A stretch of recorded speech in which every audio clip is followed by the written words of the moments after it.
5 years later. And he's coming up and he said, well, I know this step. I mean, I'll talk to you about it, but I am not. And the sponsor said, all right, let's just leave it that way, that you feel it would be, you'd end up in jail, or that it would be, you can't do it. Let's just leave it that way. But if you find that you can't live with it and it's threatening your sobriety, then come back and we'll talk about it. Well, 6 months later, he was back. He said, I just can't, I got to go back. I got to go do that. He said, do you remember oh yeah, I got all the addresses. I know exactly where they are. So they came up with the idea that he would just do it at supper time and just walk up and knock on the door. And whoever answered the door, he'd say, do you remember 7 years ago when your house was broken into and TV and all that? And he went from house to house to house. And no one called the police. Everyone forgave him. One guy wanted a couple $100. You know, he said, look, it was worth a lot more, but he said, I'd have to do it in $10 installments. Fine. That'll be fine. The last house that he went to, have you heard this story? He went and the lady said, oh yes, I remember that. Why don't you come in and have a cup of tea? And he says, well, I want to somehow make amends to you for stealing your TV and the silver and all this stuff. And he said, somehow I want to make amends. She said, you already have. You'll never know what you've done for my husband and I. And he said, why? She said, all these years we thought our son did that and was lying about it. You have just healed our family. Pretty powerful story about making amends. And so we talked with our sponsor to put it in the right category. Like it might have been too soon. 6 months earlier, he might have chickened out halfway through, or he might have said the wrong words. Something, that just didn't quite, or it was the wrong time to see the people. But somehow 6 months later, it was. Now, in my own story, I had this incident where I was sober 25 years or whatever it was, and I was living in Washington, D.C. The Redskins were on their way to the Super Bowl again. And I'm getting it Sunday afternoon, and it's about 7 minutes of 2 or 1, whatever the game was starting back then. And I got my popcorn and Cokes, and everything's ready. And I'm going to be in front of the TV, and at about 7 minutes of 2, a memory bubble comes up from inside of me, and it says, you remember the guy you went through flight school with back in the 50s, Bill Marseille? Yeah? You still owe him $90 for that month's rent that you borrowed and never gave back. And I went, God damn, that's right. Holy shit. He was very close to my wife and I and another couple, and we used to party together and all that. And I was always out of money when payday, right before payday, and I'd borrow the $90 for rent. Rent was $90. And then from him, because he had extra money. And then when I got paid, I'd pay him back. Well, this one time, I borrowed it. He got transferred to the next stage in flight school. So I didn't pay him back, but I was going to pay him as soon as I saw him. And then when I saw him when we were there, I forgot. And then I said, when we get to the next duty station, he was ahead, then I'll pay him there. And then we were together for 4 or 5 months, and I got to pay him that back, and I never did. And of course, he never mentioned it. Now, 25 years, I don't know how many years later, 30. And I remember. And so my conscience says, you got to get a hold of him and tell him you're sorry and pay him back. I said, yeah, you're right. I'll do that. No, now. Well, the game starts. I can't find anybody. Headquarters Marine Corps isn't open. How am I going to find out where he went? Well, think about it. What do you know about? Jeez, come on. I got to get this thing going. You know how your conscience won't give you a break? Shut up down there and sit here. And I knew I wasn't going to enjoy the game. This God, he was driving me crazy down in there. Just go, well, what do you know about him? Well, I don't know. He liked to ski. Well, ski. Well, then how many places can you ski? Call some of those places. Where do you ski? Colorado. I don't know anything about Colorado. Where else? Vermont. Vermont. I came from New England. I went, Vermont. Yeah, okay, it's a deal. I'll call the information in Vermont. He had a very unusual name. And if he's not there, I'm watching the game. And my conscience goes, okay. Hello, Vermont operation? Yeah, do you have a William P. Marseille III? You do? All right, what's the number? What's the number? Oh, we got about 2 minutes to kick off. Okay, thank you, operator. Thank you, operator. He won't be home. What are the odds on him being home? Hello, Bill? Yeah, hi. Oh, it's Sandy Beach. Oh, Sandy, how are you? God damn, it's so good to hear from you. I can't believe it. Blah, blah, blah. Bill, look, I'm in a hurry, Bill. I got to make this short. I don't tell him there's a game coming. I'm just saying I got to make this short. Anyway, Bill, here's what happened. Oh, I drank so much. Well, I joined AA 20-something, whatever it was, years ago. It's the best thing that ever happened to me. I'm happy. I can't tell you, but we have a thing. We have to make amends. And back in the 50s, I borrowed the 90s. He says, I vaguely remember that. I'm not sure. I said, Bill, trust me. I owe you the money. What's your address? I got to mail it to you. All right, I'll give you the address. I'm going to add some interest on it. Thank you, Bill. Boom. Now I can watch the game in peace, and the next day I write a check, and I mail it off. And a couple of weeks later, I get a box, gifts. He ran a gift shop at the ski resort. And it had wind chimes and scarves and all these things from the ski resort. And I think I sent him $200. Here comes $300 worth of merchandise that comes back. So he calls me up and he says, we're moving to North Carolina. Here's our number down there. Let's get together. And I said, yeah, we got to get together. Oh, we got to do that. And we never called. But fast forward probably 7 years. I'm speaking in North Carolina at a convention. I finish the talk, and people are standing in line. They're going, hi, thank you, hi, thank you. And this lady says, you don't know me. My name is Kathy Marseille. That's such an unusual name. I said, oh, Bill Marseille's wife? She said, no, I'm his widow. He died of a heart attack about 6 months ago. And I said, oh, I'm so sorry. I wish I had looked him up. And then I went, well, what are you doing here? She said, I'm in Al-Anon. After you called him, he was so excited about what you said about AA, he got sober and joined AA. So my amend was a 12-step call that I didn't know about. And so I'm just saying that these amends that may look like they make no sense, where I'm going to go back to some boss that I worked for, and I'm going to go there and say, I'm sorry, I was such a lousy employee. I've joined AA. I'm trying to get my life straightened out, and I owe you an apology for the way I worked here, and I just want you to know it. Now, the guy could say, well, you're still a jerk, get out. But we've done our job. And that may happen once in 50 times. Most of the time, we're met with a very respectful reaction. Well, thanks for coming by. That was nice of you to do that. But how many times we're going to have something else happen where he says, listen, my son's an alcoholic. What am I supposed to do about it? Could you sit and talk to me about that? Yeah, I'd be glad to. Never would have happened unless we were making these direct amends. So you can see this is an incredibly powerful part of the program. Very powerful.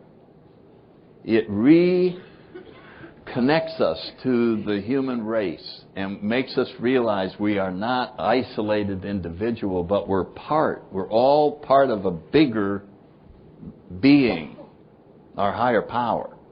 We're all just part of it. And when one of us suffers, the other people are suffering. We don't realize it. We may not even know them, but we can feel their suffering as we get sober and we are connected again. So we stop doing things that cause suffering, and we look for suffering that we can help. Our specialty is other alcoholics. Other people are helping different kinds of suffering. And we are suddenly plugged in at a different level. And so you can see there's something monumental occurring in the 8th and 9th step, as simple as they look. They just go, okay, I did something wrong. I went back and say, hey, I'm sorry I did that. Doesn't look like what it really is, which is this is the transforming moment in the AA program. Now, what do we mean by a transforming moment? Well, we're talking about an awakening. We're talking about suddenly spiritual energy arrives on the scene. It's kind of like when the drinks kick in. You know what I mean? The first one, nothing. Second one, then all of a sudden you go, there it is. I know that feeling. I feel the energy flowing through me. Alcohol is making its appointed rounds, calming down my fingertips, my toes, my knees, my eyes, my ears, my stomach, and finally my brain. I go, yeah. Well, there's something starts flowing through us at this moment in our AA program. And it flows through in a very magical way so that when we describe it, we use magical words. Self-seeking will slip away. How about that for a magical word? You know what I mean? Watch this ball. Where is it? It slipped away. How could self-seeking slip away?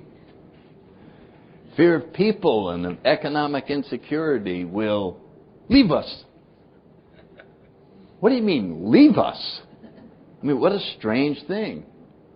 I got this fear of people, and I'm just always uptight, and all of a sudden I was busy one day, and it went...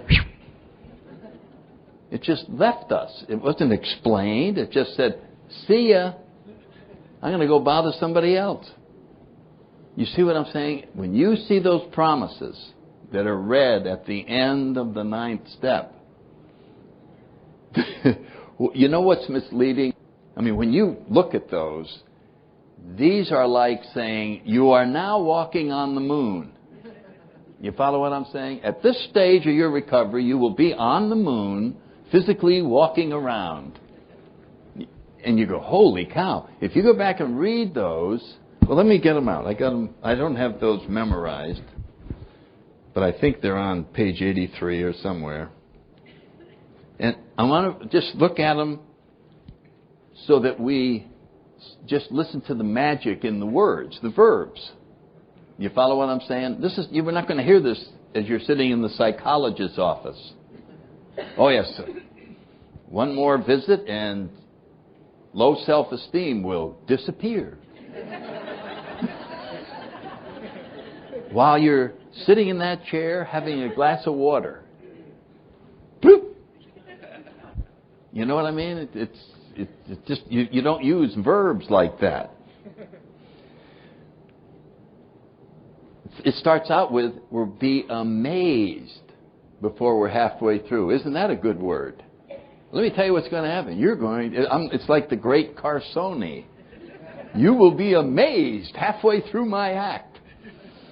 I mean, just isn't that fun? What a great word. You will be amazed before you're halfway through making amends.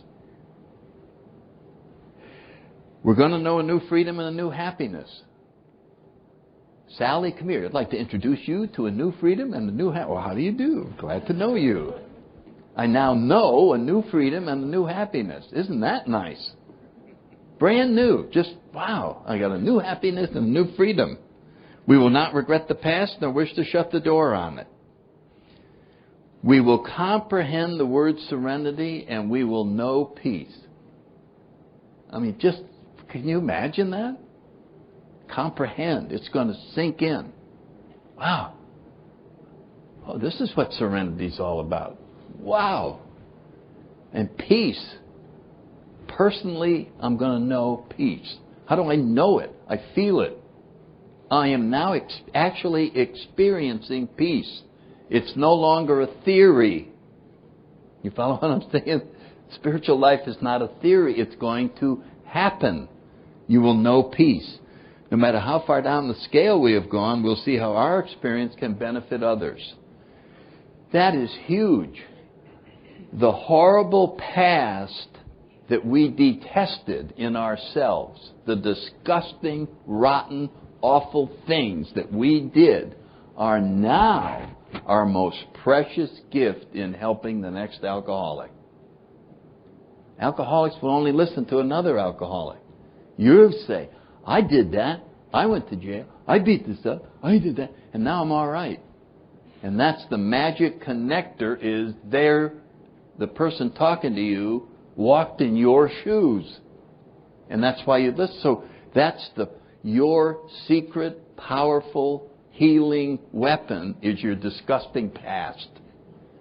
And you suddenly change your mind about your disgusting past. You go, wow, this is wonderful that I have this disgusting past.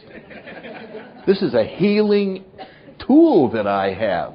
Wow, I'm lucky to have that disgusting past now that I'm living in the spiritual realm. This is my magic wand. See that? No matter how far down the scale we've gone, we'll see how our experience can benefit others. Now here's a real magician. Are you ready for magic? The feeling of uselessness and self-pity will disappear. I mean, disappear? Come on. Are you pulling my leg? We read these all the time. We will lose interest in selfish things and gain interest in our fellows. Self-seeking will slip away. Out the back, Jack. Follow. I'm trying to make this into like, holy cow, do you really see what's going on here? Our whole attitude and outlook upon life will change. Okay, what's that? What does that just say?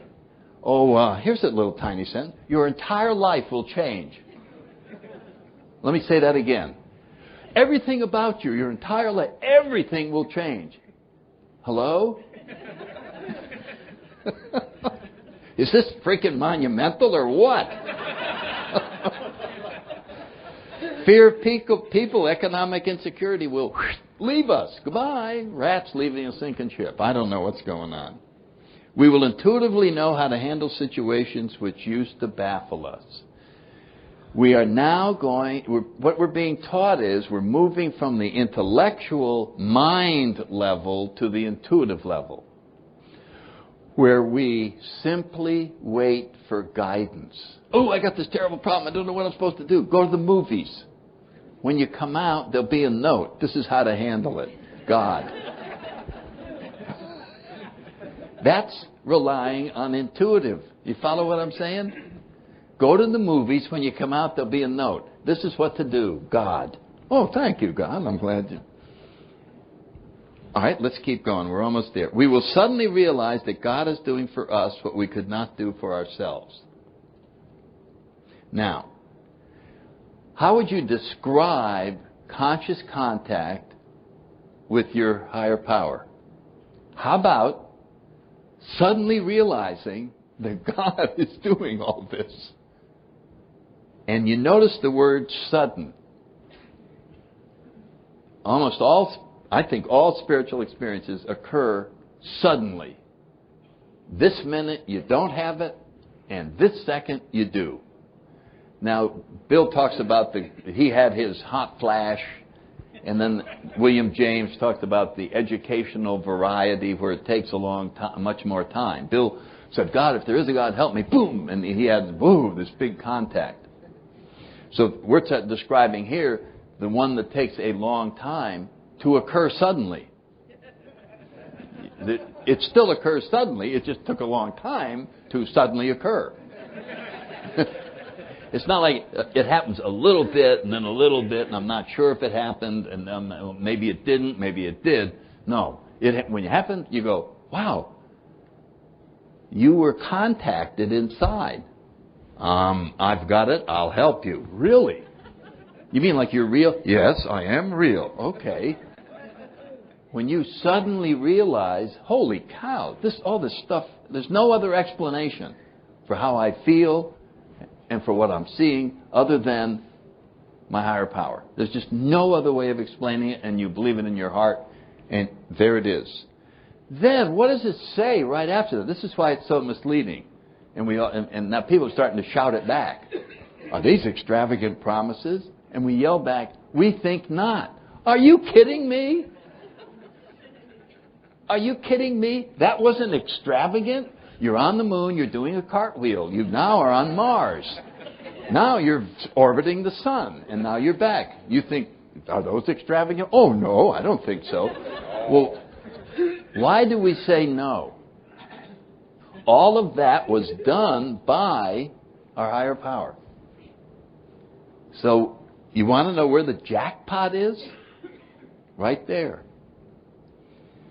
We think not. They're being fulfilled among us, sometimes quickly, sometimes slowly.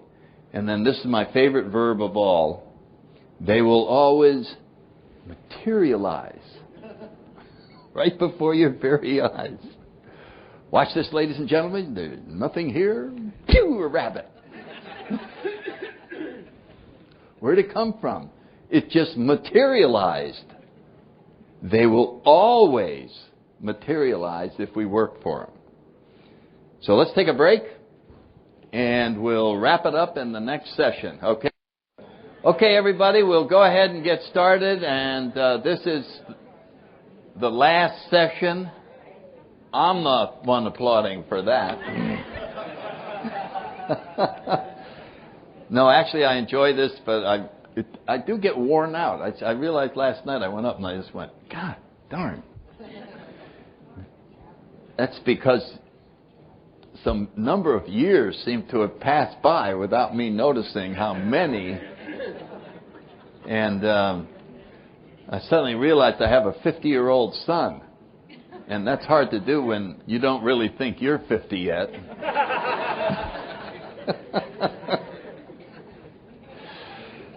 Okay, let's pick up with this transforming point in our AA journey. Sometimes I don't think we realize how important that moment is when we suddenly realize. So if we can look at it this way, that we've now been contacted, and it is what this transformation is saying is, we're going to stop using the methods that we had for living, our survival techniques that we came up with as human beings in order to, quote, get through life. Because that's what it looked like when there's no higher power and you're living in this magic world you created. Survival is a good way of describing it. Well, I hope I make it another day, that kind of a thing. And it's saying, okay, great. Congratulations on surviving. Good for you. Nothing you did was wrong. Nothing you did was untrue. Don't beat yourself up. That was wonderful you made it through all those adventures that you created for yourself. You took yourself in the woods and got lost and brought yourself back out and almost got eaten by a bear, and oh God, you had all those wonderful things happen. Congratulations on surviving all of that. Now we're going to go somewhere else, and we're going to live by different principles. Sounds like I'm making up some Alice in Wonderland. You know what I mean? Okay, that's enough of that. Now we go through this little door, and boom, we're going to come into another world. Do you think the big book says anything like that? That, okay, now we're going to leave that place you've been hanging out, and then we're going to go through this little door, and then we're going to come out into, oh my God, look at all of that. Well, let me see if I could find a sentence. You maybe never saw it this way. This thought brings us to step 10, which suggests we continue to take personal inventory and continue to set right any new mistakes as we go along. We vigorously commence this way of living as we cleaned up the past. Now here's the sentence with the doorway in it. We have entered the world of the Spirit. Used to live in this world, now we've entered the world of the Spirit. Now, when we enter that world, self-sufficiency is out. Okay? No more self-sufficiency. No more, I do it. Here it is. Now, continue to watch. This is the inventory for selfishness, dishonesty, resentment, and fear. When these crop up, we ask God at once to remove them. Okay, so what do I do when I have fear? What do I do when I have a resentment? What do I do? What do I do? You don't do anything. You say, hey, God, resentment here. See you. Take it. I'm busy going to the movies. I'm going to the playground. Some resentment just showed up. Would you please take care of it? I'm going over there. I'm going. In other words, this is the entire game plan. Now, what I want to ask you to imagine is if we all lived by this game plan, totally, 100%, do you know what it would ruin? Discussion meetings.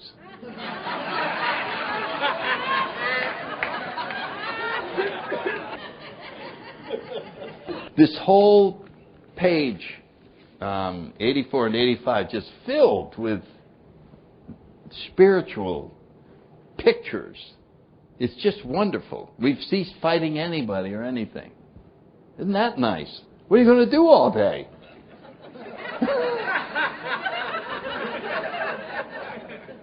Doesn't that sound like it's going to be boring? What am I going to do all day? How about play? You're in the world of the Spirit now. The Spirit runs everything. You're just supposed to be happy, joyous, and free. What? For by this time sanity will have returned. We'll be seldom be interested in liquor. If tempted, we recoil from it as from a hot flame. It's happened automatically.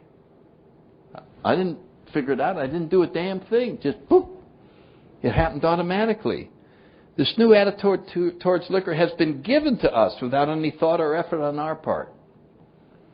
We were usurping God's role. Chuck Chamberlain, I remember him telling me, Sandy, it's not your job to take care of yourself. That's God's job. You're just supposed to do His work. If you got the role in the play of sweeping the floor, that's all you have to do. Sweep, sweep, and you will be happy as can be. The world will be yours. You'll be up there just sweeping in your kingdom. And you just look around and go, this is the greatest thing in the world, is to be sweeping in this great place. I'm the luckiest guy, and then the guy selling hot dogs. I'm the luckiest guy to be selling hot dogs in this wonderful place. And the guy fixing cars. What a great place to fix cars. I am the luckiest guy. Now, why is he fixing cars? Because that's his skill. That's what he's good at. Somebody else is teaching dancing. I am so lucky to be teaching dancing in this great world. See what I mean? We don't have to do anything different. We have to crawl through the little doorway and enter the world of the Spirit. We got our new attitude towards liquor has been given us without any thought or effort on our part. It just comes. That's the miracle of it. Just comes. Just arrives. We're not fighting it, or are we avoiding temptation? Now, here's a sentence you won't hear when you're visiting the psychologist. After 3 sessions, I will place you in a position of neutrality where you will feel safe and protected. Really? How do you do that? Valium. Okay.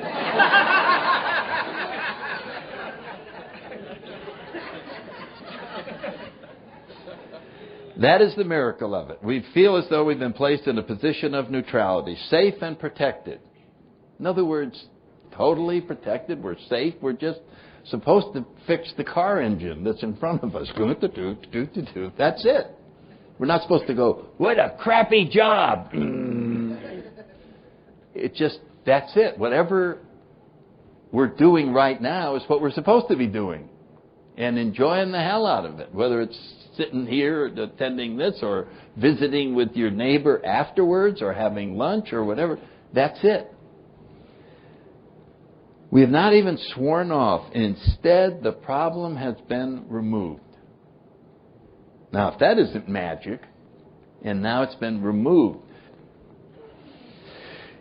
It does not exist for us. Aren't these magic words? And you say, it just doesn't exist. I was obsessed with why I became an alcoholic in my first 5 years. I don't know if anybody else was just obsessed with wanting to know, why did I become an alcoholic? Now I don't even know how to think about that. I wonder why was I even thinking about that? What a stupid thing to think about. It's not even in my brain anywhere to think about why I became an alcoholic. What a waste of time. It's gone. We're neither cocky nor are we afraid. That's our experience. That's how we react as long as we keep in fit spiritual condition. And then it says, we have a daily reprieve contingent on the maintenance of our spiritual condition. And then one of the musts that's in the big book. Every day is a day when we must carry the vision of God's will into all our activities. How can I best serve thee? In other words, oh, that person looks sad. I think I'll go sit next to them. Oh, I think I'll go do this. I'll go make the coffee. I'll go do this. Where could I be useful? Okay. In other words, we don't have to take care of anything now. We don't have to be in charge of anything because this new world requires no attention from us. There's nothing that needs to be thought about, figured out. It only needs to be enjoyed.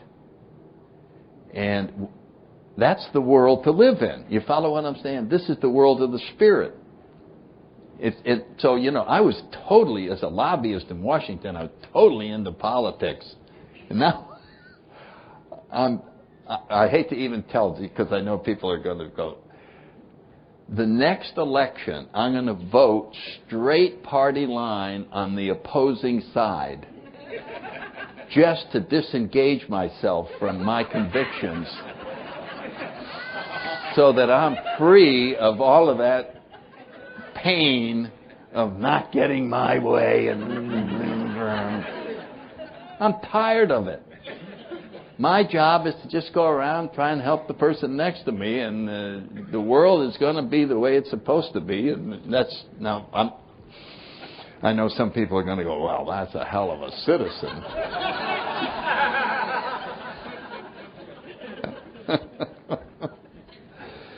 Oh, I'm sure if there was a little group of us that were starting there was a little group of us a couple of thousand years ago, we probably would have tried to stop the crucifixion. Anyway.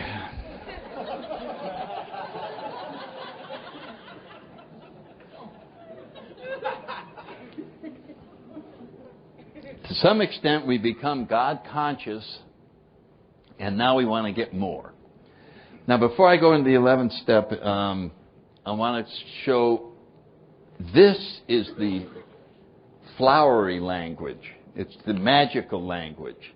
When we go to the 12 and 12, we get the practical approach to living in the now.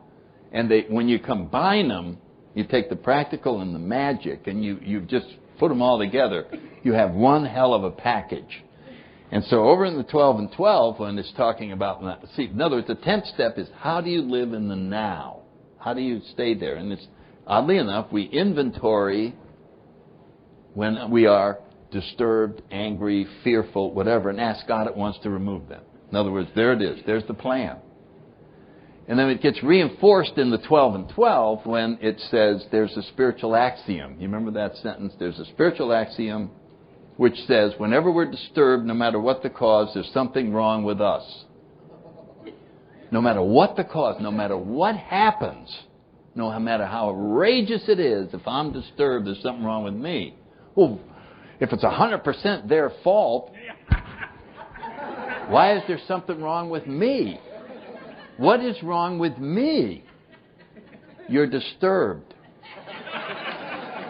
That's what's wrong with you. Yeah, I am disturbed. All right. The deal is, let's get undisturbed. Then it won't matter what happened. Well, technically, we're very suspicious of that. Well, what is your problem with what he did? I'm all messed up over it. Well, what if you weren't messed up? What if you were just happy? Oh. You mean like I just let him off the hook because I'm not upset? Yeah. I don't operate that way. I know, it shows. You're angry all the time. Yeah, well, yeah, but it's justifiable anger. I know, it's justifiable anger. We'll go back to the fourth step. Okay, so what are we getting out of all of this? We ask God at once to remove them. It's absolutely essential to stay or to return as quickly as possible to undisturbed. There it is. What is the now? Undisturbed. That's the goal. That's the total deal. If we can remain or quickly go back to being undisturbed, we're doing God's will. Because that's what He wants. That's happy, joyous, and free. I want you to be happy, joyous, and free. Well, not right now. We'll get back to it. I would, but that guy just did blah, blah, blah, blah, blah. Fill in the blanks. Okay? Let's see how quickly we can get back to being undisturbed. 4-part plan. Anybody remember that out of the 12 and 12? 1, 2, 3, 4. Self-restraint. We have 4 things that we want as we go through each day. Self-restraint, honest analysis of what's wrong, which means running it by somebody else. My 45-second phone call. Let me run something by you. A willingness to forgive if the blame lies elsewhere. And a willingness to make amends if it's our fault. We do that and we end up undisturbed. So number one, the event happens and I have a 10-second cushion that I prayed for in the morning. My friend Ed used to go out the front door allowing 5 people to be wrong ahead of time. You follow what I'm saying? I'm going to drive to work and 5 people can cut me off free. This is cut-off day with me and my car. 5 of you mothers can bing, bing, bing, bing. And it's free day on the highway. You follow what I'm saying? This is a self-restraint cushion so that we don't have to do something we have to make amends for later. In other words, they used to call it count to 10.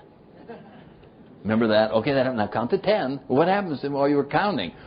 Our temperature goes up to here and then comes back down. Comes back down so that we don't, and the boss comes in. Jim, I read this memo that you did on Project X.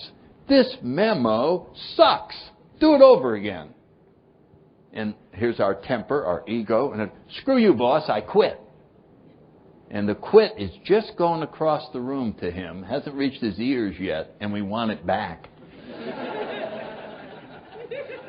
I need this freaking job. Why did I say, oh, you want to quit? Well, you're fired. Bye.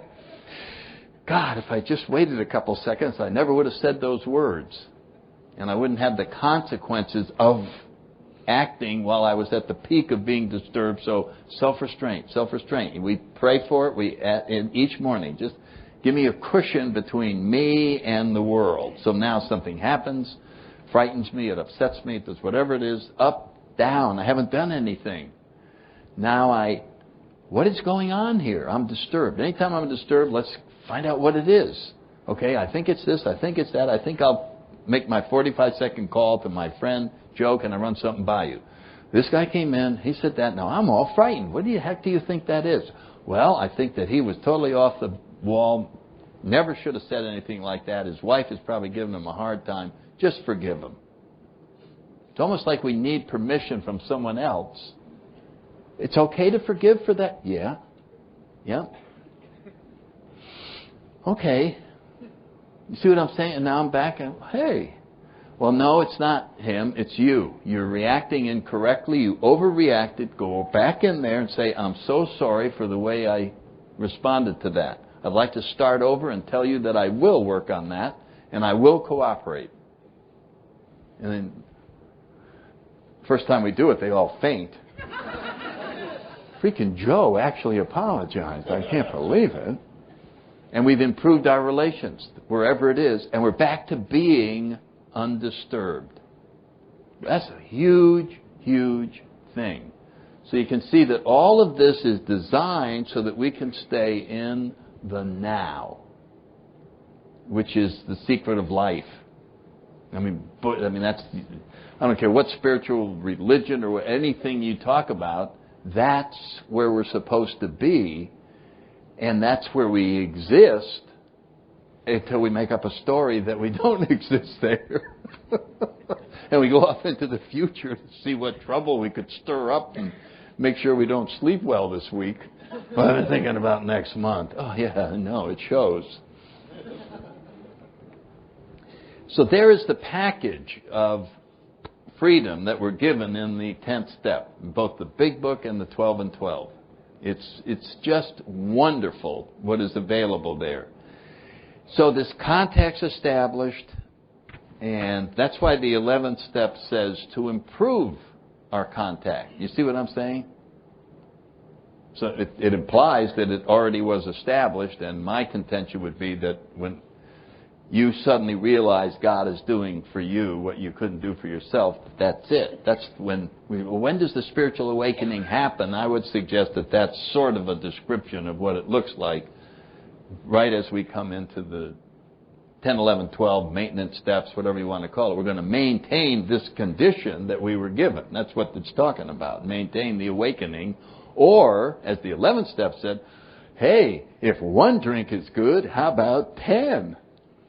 If we've opened the channel this far and gotten a glimpse of this world of the Spirit, how wide could we open it? How big an awakening could we have? Could we improve on what we got in those promises? That's what the 11th step sought through prayer and meditation to improve our conscious contact with God as we understood Him. And then comes an interesting part, praying only for knowledge of His will for us and the power to carry it out. Isn't that simple? I mean, it is so wonderful. Don't pray for anything except knowledge of His will for us and the power to carry it out. What a package deal. Not only do you get your assignment, but you get the power to do it. You see what I'm saying? What should I do today? Well, I want you to do this. Holy cow, that's a lot. No, I'm going to help you. Here's all the power to do it. Oh. Well, then I'm just like a freaking messenger. Yeah, that's it. Everything you do will be very easy because it'll be exactly what you're supposed to do, and you'll have the power to carry it out. Isn't that amazing? The reason Bill suggested that, where we pray only for this one thing, is that if we pray for something else, as noble as it may be, well, I pray that my cousin recovers, and he doesn't. It can be very confusing. Well, I thought prayer worked. I thought if I asked God that He would cure my sister. And I know there's all kinds of schools of thought about the power of prayer, and I'm not going to dispute them. I'm just going to say for drunks, it can be very confusing when you pray for something and it doesn't happen. You suddenly, the ego's waiting in the back. See, I told you he's a liar. I told you all that crap. You don't believe this crap anymore, do you? Your sister just died. Ha ha, that proves it out. And we take something that we really don't know anything about, you know, how the whole universe works, and we turn it against ourselves as proof that prayer is no good. And I think Bill saw the wisdom in, for us drunks, let's just pray for knowledge of His will for us and the power to carry it out. And that enables us to contribute as much as we can to God's world. And that's how we make our major contribution, is by simply doing the next right thing, as people have said. And we use prayer and meditation. And so this is where Bill says something in both the 12 and 12 in the Big Book. Now we're talking about an individual adventure. Up till now it was a we program. Now he says prayer and meditation, that has to be done by you. You know what I mean? You can't have your sponsor pray for you or meditate for you. We have to do this as individuals. It is an individual adventure, and he immediately says, our libraries are filled with books. Go talk to rabbis, priests, spiritual advisors, teachers, whatever. You're on the expansion of the 11th step. You're not leaving the AA program. You are finding something that works for you. People get into yoga and report the most marvelous combination of yoga and the 11th step. In other words, they're not doing it separate. They are using it as their technique to expand your individual adventure. Somebody else goes over there and stands like this. Forget it. They may end up swimming to spiritual music. You follow what I'm saying? There's going to be something that opens the channel further. Guided meditation, this type of thing, reading this stuff, the Buddhist thoughts on this, certain spiritual writers, they're there, and there's some that'll speak, I could have 10 ideas up here, and one would affect this person and this. In other words, it's not universal. It is up to us. Well, what does appeal to me? So what is that? That's seeking. Anytime I'm in there, I'm at a book thing, and I'm going, no. You ever do that? And then all of a sudden, it's like it has your name on it. Hi, Mary. Wow. Well, that's what I'm supposed to be right now. I'm getting excited. I'm getting some ideas. I'm getting a vision. And then that can lead me further along. So we're moving. And I'm going to stop with the prayer of St. Francis. What a blessing that we have a 12 and 12 to have that prayer. I mean, even just that prayer is worth having the book, the 12 and 12. To me, it's the most wonderful prayer. And Bill quotes it, and if you've ever read about St. Francis, he was close to being one of us. Rabble out there in those crusades whacking people. And I mean, he was just a man after my own heart. And then he saw the futility of all of this, organized everything, and he basically said, I am going to personally seek a way of escaping from my ego. That's, if you want to phrase what he did, I am going to find a way of escaping from this trap of this ego. I'm going to kill my ego. I'm going to crush it. Whatever you want to describe. Reminds me of the newcomers sitting in the meeting, and the topic is killing the ego. How can we do it? And somebody comes in late and sits next to the newcomer and says, what's the topic? He said, suicide.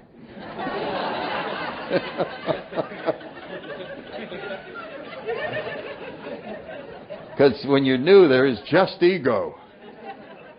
And if we're going to kill that, we're dead. But as we separate and we see there's this ego play going on, but then there's an awareness and there's a whole different level of existence, and we really are a spiritual being having a human experience, then we can start. If you're new, one way to think about this is, the sentence, I am tired, I am lonely, how many endings to that sentence are there? I'm all broken up, I'm this, I'm that, I'm that. There must be a million sentences that begin with I am poop, and then you fill in something, right? How often do we think, well, I'm really sick of this. Well, I'm this, I'm that. Write the sentence, I am, and think about it. What does it mean to be I am not modified? There's no word that comes after am. And you go, I don't know about you, but I went, what the hell is that? That couldn't be a complete sentence. And you are meditating. What is it that is?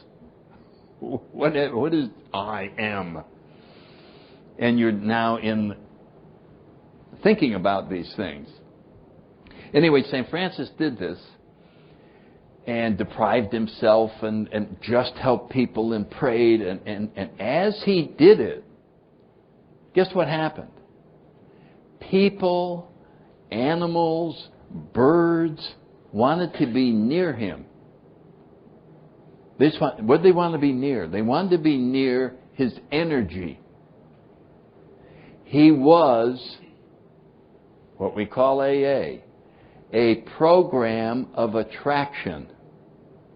They were attracted to something. They wanted to bask in the spiritual sunlight of being near him.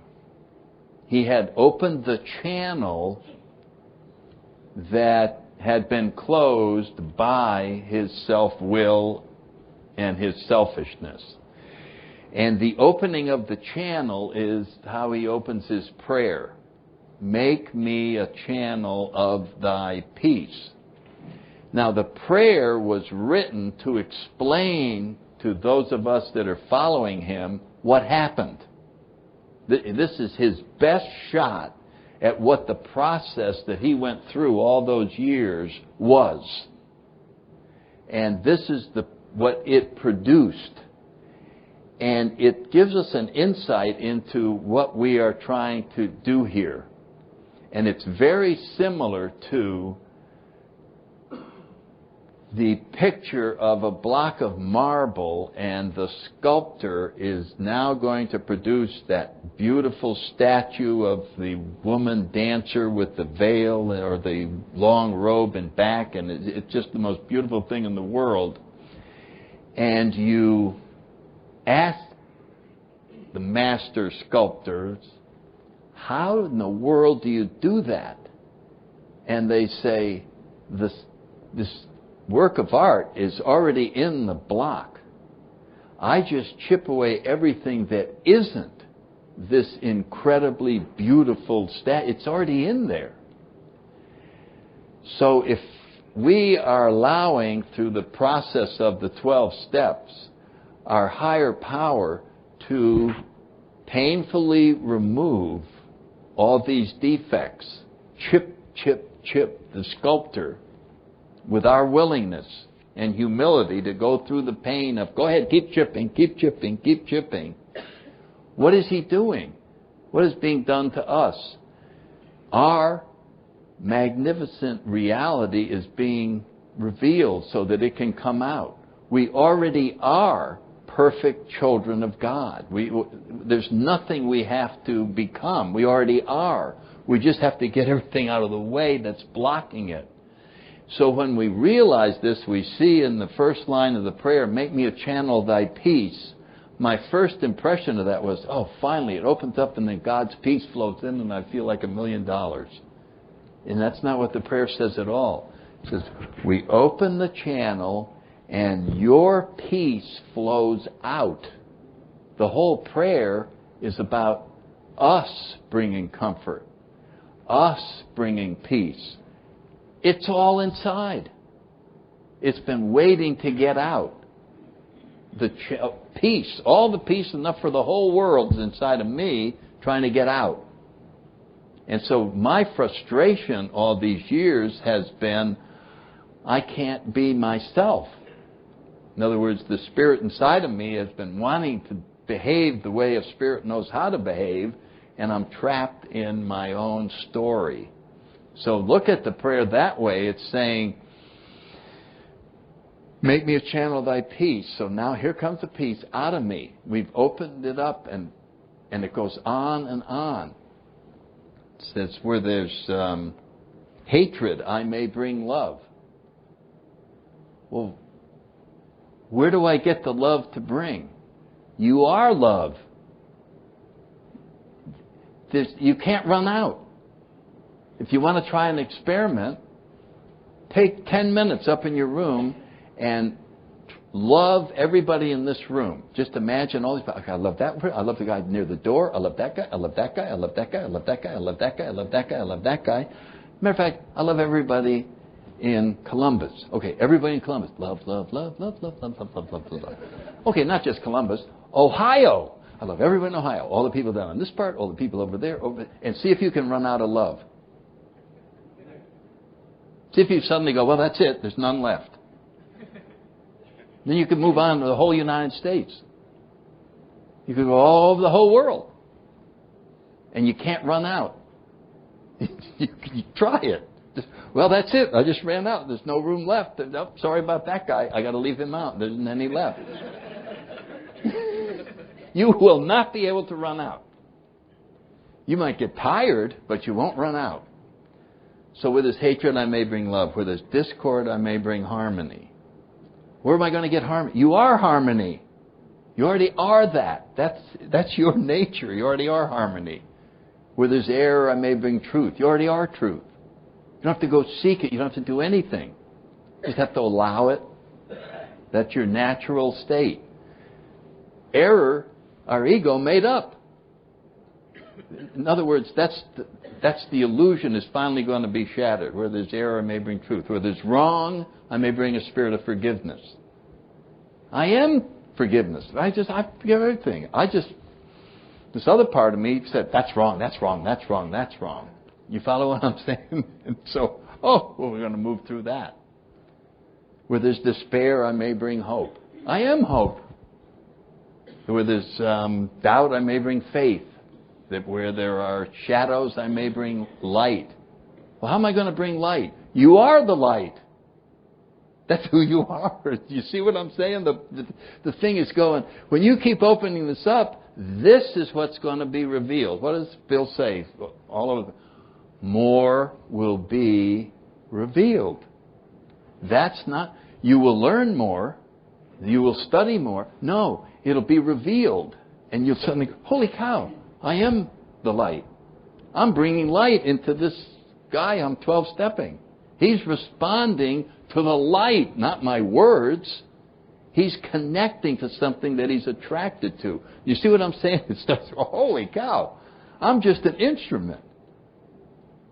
I'm just being used by the Spirit to, holy cow, this is really true. This is, in other words, we're seeing it differently. It is being revealed in an entirely different way. And where was I? Where shadows that may bring light, where there's sadness that may bring joy. Do you see how everything is?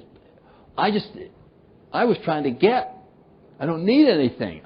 The problem was it's supposed to go the other way. The energy is supposed to go the other way. So it is by self-forgetting one finds. It is by forgiving one is forgiven. It's by dying one awakens. I left out. It's better to comfort than be comforted, to understand than to be understood, to love than to be loved. So it's by self-forgetting one finds. It is by forgiving one is forgiven. It's by dying that one awakens to life eternal. So what is dying? The ego. The old world is suddenly, see, we've entered the world of the Spirit. So this is what the 11th step is trying to do, is let's keep going and see what else can be revealed. Keep looking, keep looking, keep looking. And I'll close with this. Many years ago, I was at my son's house in Baltimore, and holograms were new. You know, you bought one and they had it on the wall in the hall. And my grandkids could see it. They just said, and I couldn't. Really freaked me out that everyone else, my son, his wife, some other guests had seen it, and the three grandkids had seen it, and I hadn't. And so I'm standing there, and they said, look through it. Look, I am. And finally I got tired of them. I said, I saw it. And, yes, you're right. It's very amazing. It's amazing. So then I'm eating, but I hadn't seen it, so I'll be right back. I got to go to the bathroom. And I'm back there, and I'm standing in front of that thing. I never saw it. You know what I'm saying? Now it's time to go, and I'll be right out. One last time, I'm standing in front of that. So what do we say to a guy who can't see the freaking hologram? What, are we going to get him a book? How to see a hologram. Oh, yeah, okay. Did that do it? No. How do you see a hologram? You goddamn stand there until you see it. That's how you do it. You stand there and keep looking until it happens. That's what spirituality is. More will be revealed, but it ain't going to be revealed unless you are seeking. You see what I'm saying? You just go, I know I haven't seen it yet, but I'm not going to give up. My freaking grandkids saw it. Then I'm going to see it. And then one day, what happens? Whoa! I can't believe, I told this story out in Las Vegas, somebody gave me a calendar for this year, all holograms. And I've already cheated and looked ahead, and I'm going, holy cow! When those things jump out, I'll tell you, I don't know about you, you've been doing it for years, but this is like new to me. And I'm just going, look at that damn, I cannot believe what's there. And then I go like that, and it's gone. You know what I'm talking about? We want to stay being able to see the hologram. That kind of describes what we're trying to do. Because when we're there are no problems. They're just not. But they fade, so we got to keep trying. And we need each other to remind us that it's fading, and we keep each other on track and have that kind of a vision. I hope we all have it all year, and thank you for your attention. It's been an honor to be with you all. Thank you.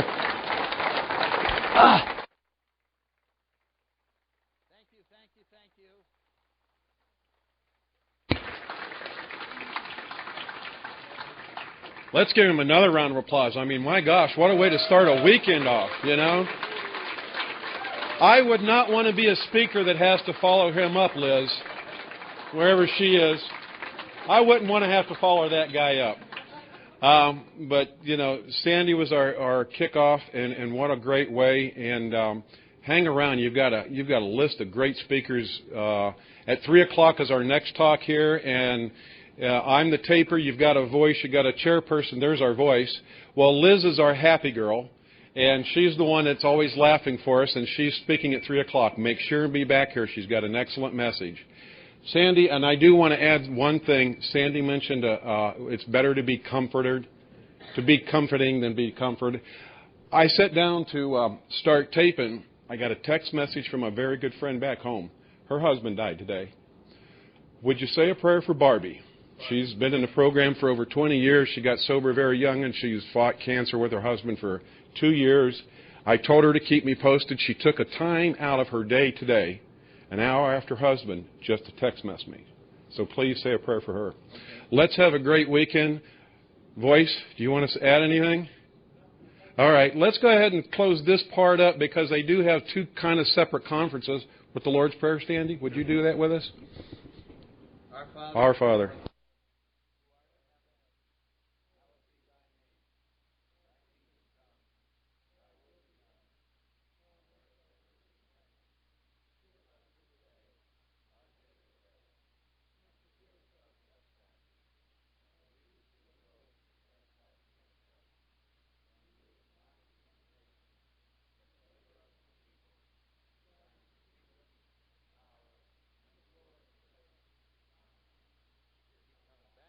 Let's give this guy one more round of applause. Fantastic.